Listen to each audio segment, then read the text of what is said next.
să vadă toată țara ce face primăria județului Vaslui. Vă spun cu lacrimi în ochi, vă spun că nu este a lor, este de a mea, de la părinții mei, tatăl meu este decedat. Nu a avut primăria niciun fel de teren. Mă cheamă Mandache Iulia, sunt din Vaslui, strada Mihail Cogălnicianu, bloc 32. Am avut cândva aici proprietate, de când eram copil, la vârsta de 13 ani. Tatăl meu a fost dirijor, a fost cel mai mare trompetist din Vaslui. Toată lumea știe chestia asta și ne-au făcut acte pe proprietatea unde stăteam noi. După ce s-a demolat casa, ne-au dat apartament, iar ne-au luat terenul din abuzivitate. Deci când s-a demolat casa, după 89, mi-a luat terenul aferent de 345 de metri pătrați, luat în posesia statului. Dumnealor nu bunevoiesc să-mi dea terenul cu acte fictive.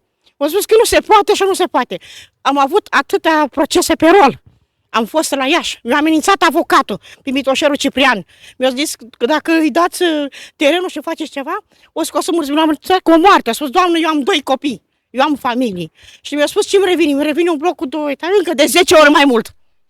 Ei nu vor. Și s-au construit aici ce au făcut, ce au vrut. Ce au vrut dumnealor. Nu vrea să-mi dea dreptul de la părinții mei. Vă rog foarte frumos. Să vadă toată țara ce face primăria județului Vaslui. Vă spun cu lacrimi în ochi. Vă spun că nu este a lor, este de a mea, de la părinții mei. Tatăl meu este decedat. Nu a avut primăria niciun fel de teren. Nici absolut un fel de teren. Mai am o soră. Poate în casă eu n-am avut de pâine. Poate copiii mei, la fel, nu știu, din cauza că am intrat în depresie, mi-a luat mama copiii. Vă rog foarte frumos să se facă dreptate. Că la Iohannis mă duc. Domnul, la Strasbourg mă duc. Unde la drepturile omului? Unde sunt drepturile omului, Doamne? Spuneți-mi și mie. Unde sunt drepturile omului? Spuneți-mi. Cum procedează ei? Ce s-a făcut în România asta? Ei n-au muncit acolo. Să-mi dea terenul care mi este în acte, nu să-și facă de capul lor. Au construit blocul, a construit, nu am nevoie decât terenul să mi-l dea. Nu să mă despăgubească altfel, dărâm blocul ca la București.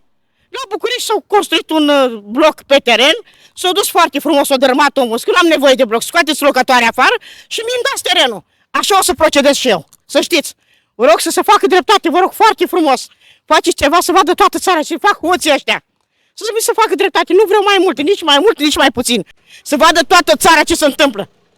Toată țara să vadă. Uitați cum construiesc pe terenile oamenilor care n-au niciun drept aici. Eu vă aduc actele, tot, schiță cadastrală, act de vânzare-cumpărare, tot ce există acolo. Și să vedeți ce este acolo. Actul are 42 de ani. Exact aveam 13 ani, mi-a făcut actul doamna Vieru, cea mai bună notară din Vaslui. Să știți. Altfel nu mai pot, nu mai am cu cine să mă luc, mafii ale retrocedărilor. Nu este a lor, nu este a lor să-mi dea banii să facă ce vrea dacă eu dărâm blocul. Să știți, așa singur cum sunt eu, cu acte doveditoare, n-ar ce să-mi facă.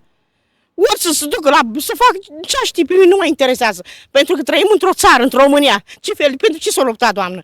Pentru ce s-a scurs sângele ala care mergeau la Timișoara? Pentru hoțiile lor? Să facă ce vor ei și-au pierdut copii, oameni și-au pierdut copii tineri. Pentru ca să trăim bine. De ce nu la terenul? Pentru că este bun, mi să-mi dea terenul. Și la bătea am fost și cu autoritățile aici, ei nu vor să facă, uite, să construiesc jocuri, își fac, dar nu se gândesc că aici este proprietar. Primăria nu a avut niciun fel de teren, nicio casă. Să vadă toată țara ce fac ei, ce fac domnii din primăria județului, din de aici, din toată țara. Pentru că s-au luat mii și mii de terene, s-au luat ilegal. Știți ce s-a întâmplat cu domnul Radu Mazării, care au luat oamenilor, au făcut și pușcării, așa se întâmplă și lor. Să se întâmple, să-mi dea dreptul care mi se cuvine, nu vreau nici mai mult, nici mai puțin. Să nu bage mie bețăroate pe dreptatea mea, pe proprietatea mea privată.